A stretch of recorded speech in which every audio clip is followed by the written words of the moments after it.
Good afternoon.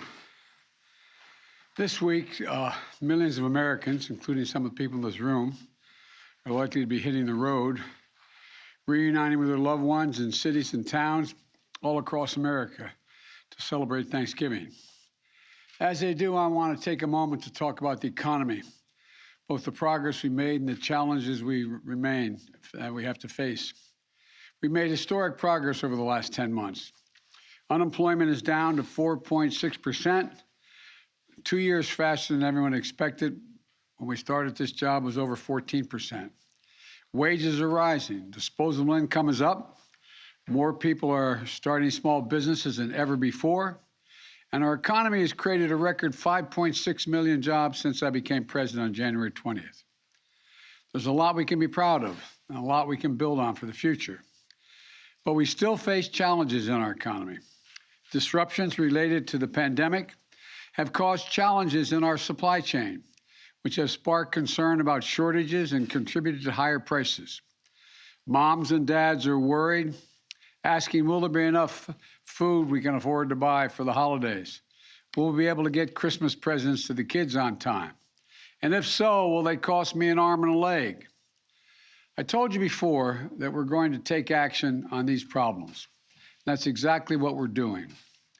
It starts with my Port Action Plan, a proactive 3-month effort to invest in our ports and relieve bottlenecks.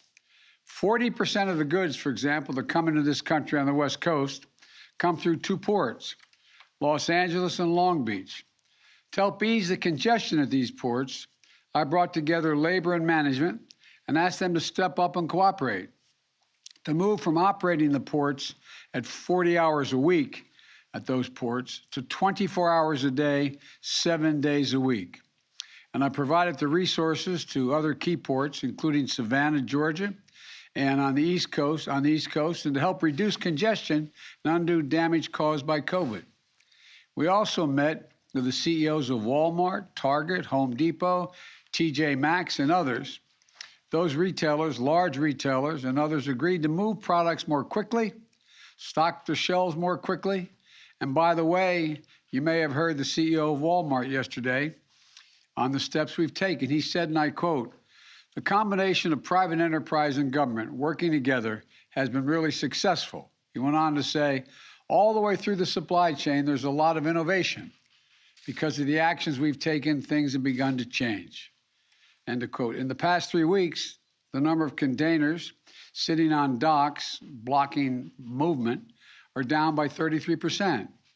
Shipping prices are down 25%. More goods are moving more quickly and more cheaply out of our ports, onto your doorsteps and onto store shelves. And so all these concerns a few weeks ago, there'd not be ample food available for Thanksgiving. So many people talked about that, understandably. But families can rest easy. Grocery stores are well stocked with turkey and everything else you need for Thanksgiving. And the major retailers I mentioned have confirmed that their shelves will be well stocked in stores this holiday season. And that's good news for those moms and dads who are worried about whether the Christmas gifts will be available.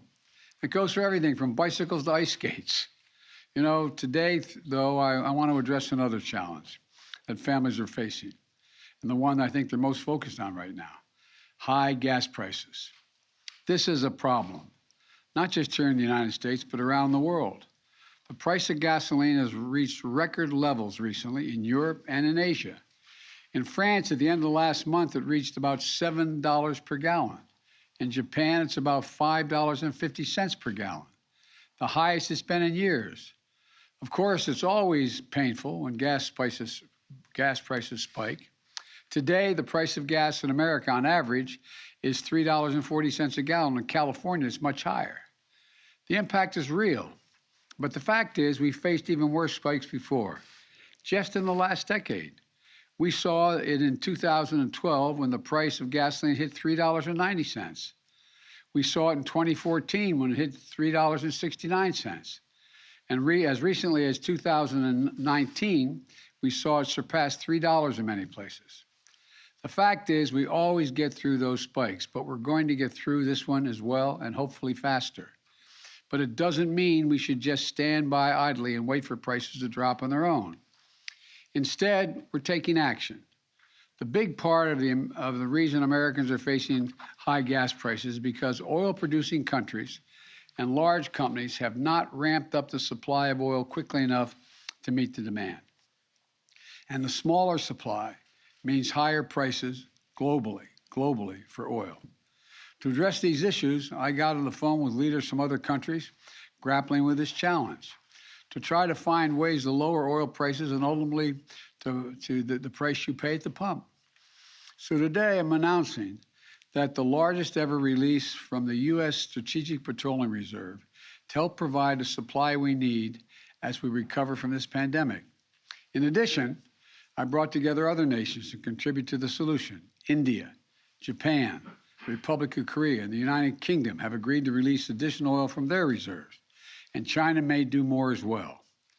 This coordinated action will help us deal with the lack of supply, which in turn helps ease prices.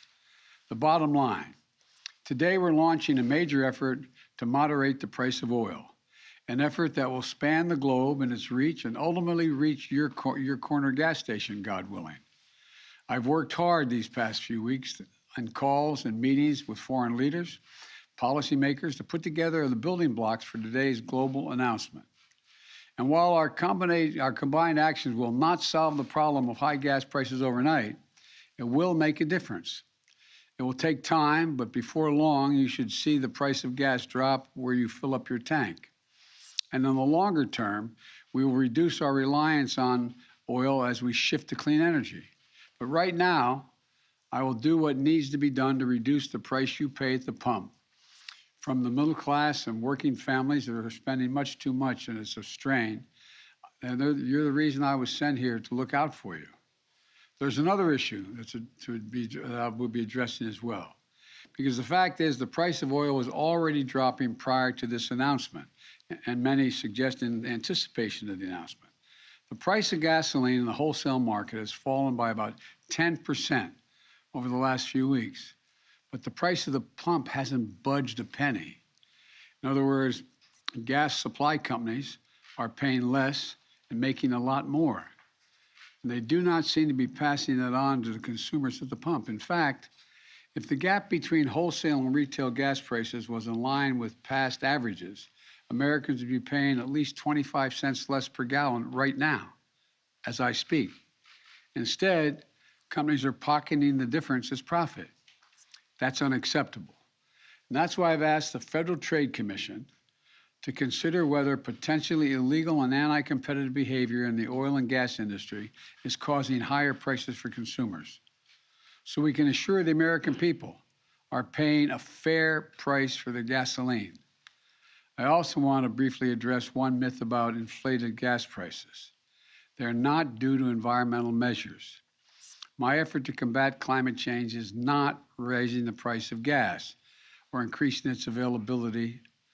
What it's doing, it's increasing the availability of jobs.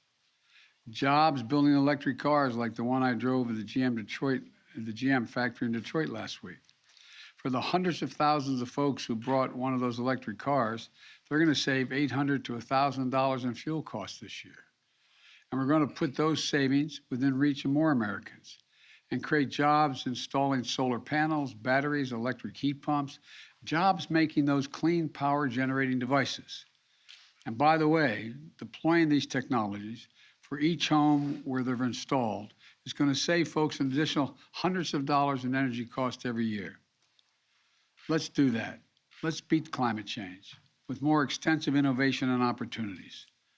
We can make our economy and consumers less vulnerable to these sorts of price spikes when we do that. And finally, even as we meet to work out this challenge, it's important to maintain perspective about where our economy stands today. The fact is, America has a lot to be proud of. We're experiencing the strongest economic recovery in the world. Even after accounting for inflation, our economy is bigger, and our families have more money in their pockets than they did before the pandemic. And America is the only major economy in the world that can say that. It's testament to the grit and determination of the American people, as well as our unique approach to this recovery and our focus on rebuilding our economy from the bottom up and the middle out. not the top down. Because of that approach, we're the only leading economy in the world where household income and the economy as a whole are stronger than they were before the pandemic hit. Let me close with this. This Thanksgiving, we have so much to be grateful for. Vaccines that are effective, safe, and free. Promising new treatments, providing for hope that we can bring an end to the worst tragedies of this crisis. Record job growth, the strongest recovery in the world, and most of all, the chance to be together again with the people we love on Thanksgiving. As you gather together with your family this Thanksgiving, I want you to know how grateful I am to serve as your president. And I promised you that I'll never stop working to address your family's needs. And together we're going to confront challenges that we face them, are going to face them honestly. And that we'll keep building this economy around hardworking folks who built this country. Happy Thanksgiving, God bless you, and may God protect our troops. And I'm heading to a food kitchen to serve meals right now. Thank you for your time and effort. And I'll have plenty of time to talk to you later. Thank you. Thank you. Questions about your meeting with Xi Jinping and other leaders. When will you answer our questions?